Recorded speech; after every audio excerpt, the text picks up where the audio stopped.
اللہ تعالیٰ نے قرآن کریم میں ایمان والوں کو یہ خطاب فرمایا کہ اے ایمان والو،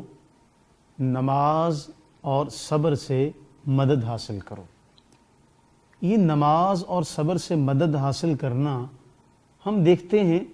کہ فی زمانہ ہر انسان کسی نہ کسی مشکلات میں گھرا ہوا ہے، اسے بہت سارے چیلنجز کا سامنا کرنا پڑتا ہے،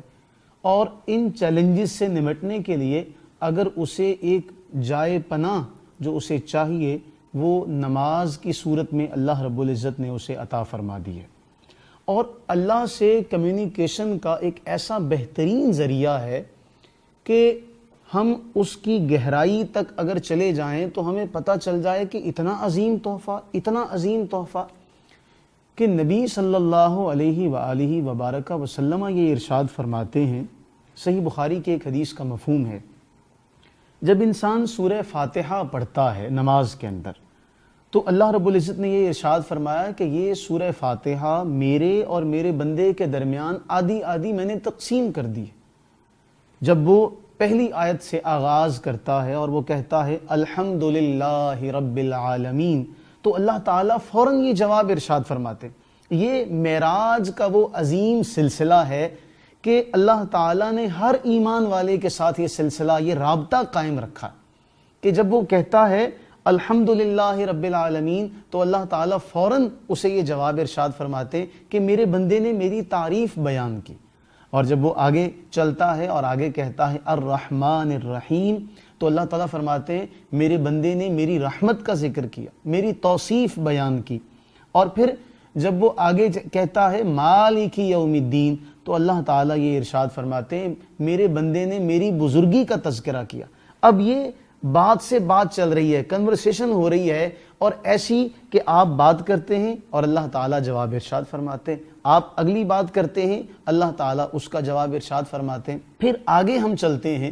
اور بندہ کہتا ہے ایاک نعبد و ایاک نستعین، کہ اے اللہ ہم تیری ہی عبادت کرتے ہیں اور تجھی سے مدد چاہتے ہیں۔ تو اللہ تعالیٰ یہ فرماتے ہیں یہ آیت آدھی تمہاری ہے اور آدھی میری ہے، عبادت تم نے کرنی ہے اور مدد تمہاری میں کروں گا۔ انسان کتنا قربان جائے اللہ کی عزتوں عظمتوں پر، سبحان اللہ و بحمدہ سبحان اللہ العظیم، کہ انسان اور کہاں رب تعالیٰ کی ذات و بابرکات کہ اللہ تعالیٰ ہر بندے سے کلام کرتے ہوئے اس کی ہر بات کا اسے جواب دے رہے ہیں۔ گویا بندہ یہ تصور کرے کہ میں رب تعالیٰ سے باتیں کر رہا ہوں تو اس کی نماز میں خشوع اور خضوع کس قدر آ جائے گا۔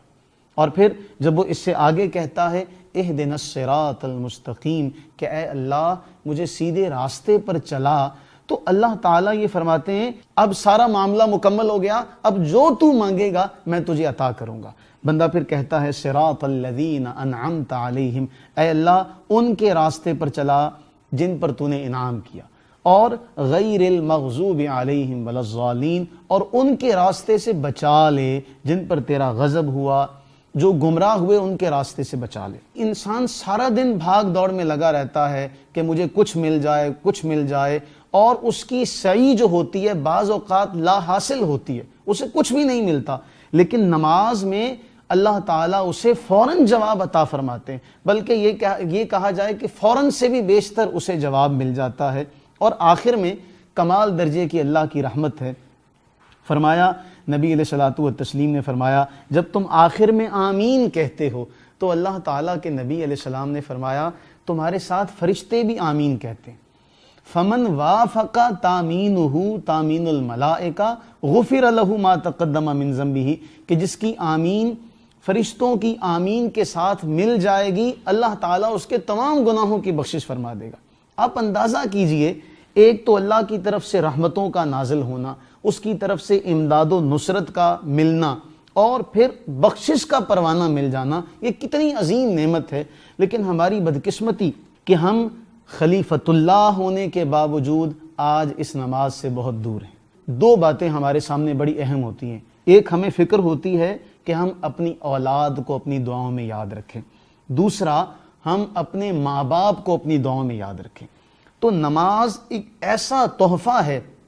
دیکھیں نماز کے آغاز میں آپ نے اللہ کی بڑائی بیان کی، آخر میں آپ نے جب دعا مانگی تو آپ نے اللہ سے کیا دعا مانگی؟ رب اجعلنی مقیم الصلاۃ ومن ذریتی ربنا وتقبل دعا۔ آپ اپنی اولاد کے لیے دعا مانگ رہے ہیں کہ یا اللہ میری اولاد کو نماز قائم کرنے والا بنا دے، میری اولاد کو نیک بنا دے، میری اولاد کو اپنا بنا لے۔ پھر آپ اس کے ساتھ ساتھ اپنے والدین کے لیے دعا مانگ رہے ہیں کہ اے اللہ میرے والدین کی ربنا اغفر لی ولی والدیہ، اے اللہ میری بخشش فرما دے، میرے والدین کی بخشش فرما دے۔ اور پھر اس سے بھی بڑھ کر یہ آپ پوری دنیا کے لیے وَلِلْمُؤْمِنِينَ يَوْمَ يَقُومُ الْحِسَاب کی صورت میں آپ ساری امت مسلمہ کے لیے دعا مانگ رہے ہیں۔ گویا یہ بیک وقت اللہ سے رحمتوں کے حصول کا ذریعہ، اللہ کی طرف سے بخششوں کا ذریعہ،